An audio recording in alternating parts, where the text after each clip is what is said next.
Every year in Canada, police lay approximately 70,000 impaired driving charges.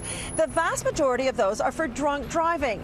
But with the legalization of marijuana coming up next month, law enforcement agencies expect to see a lot more drug-impaired drivers on our roads. Today, we got our first look at the only roadside test authorized for use in Canada, designed to detect the amount of cannabis in a person's system, called the Draeger 5000. It's a very simple test to use, but can only be used once a police officer has reason to suspect a driver is impaired.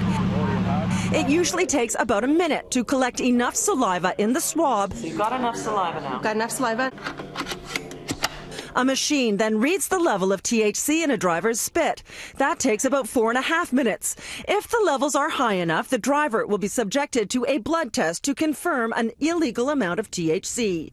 The Draeger Drug Test 5000 has been the subject of heavy criticism by lawyers who say it's flawed and will not stand up in court. But Draeger Canada stands by its product. The research has shown the device to be over 95% accurate. So in California, they did a study and it was reported to be 98.7% accurate for cannabis. So we are very confident in the technology and in the biochemistry we employ here. The test is very, very reliable and accurate. Some of the main criticisms of the test are that it doesn't function in temperatures below 4 Celsius. Draeger says the device will stay inside a heated cruiser, so will always work. In some jurisdictions, the test has registered a certain level of THC that disappears by the time a blood test is done, sometimes up to 4 hours later. To avoid that and to protect drivers from charges when they're not impaired, the threshold for the test is set at 25 nanograms per 100 milliliters of blood, even though the law in Canada states that charges can be laid with as little as 2 nanograms of THC. Draeger Canada says the test is only looking for the active ingredient in THC called analytes, which they say only stay in your system for 4 to 6 hours. They do not test for metabolites, which is the component of THC which can remain in your body for days. We're confident in the technology. Rob Clark says that this technology has been in use in 40 different jurisdictions around the world since 2008, including California, as well as in private businesses here in Canada. Its track record speaks for itself, he says. You are confident that this will stand up constitutionally? Yeah, we've had no issue with it in any of the jurisdictions we've been working in. So it was challenged in California, and the Supreme Court found the test results to be scientifically reliable.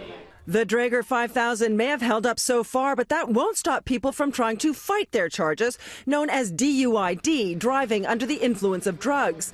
Defense lawyer Jordan Donnich, whose clients are primarily facing drunk driving charges, says at first the validity of the test will be called into question, but eventually the courts will work it out.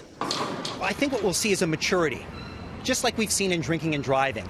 Over time, certain defenses get eliminated or less successful, or legislation is created to perhaps deal with those type of defenses. And that's what we're going to see with time with the impaired driving framework with cannabis. And that's what the court is really going to have to do the heavy lifting. The court is going to have to sort out all this.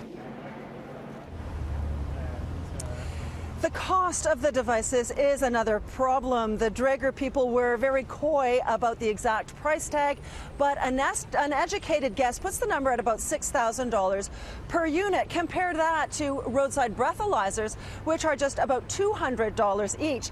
The cost of the test itself is also expensive at about $20 each. So that may be one of the reasons why not a single police force in Canada has yet to sign up to buy the machines.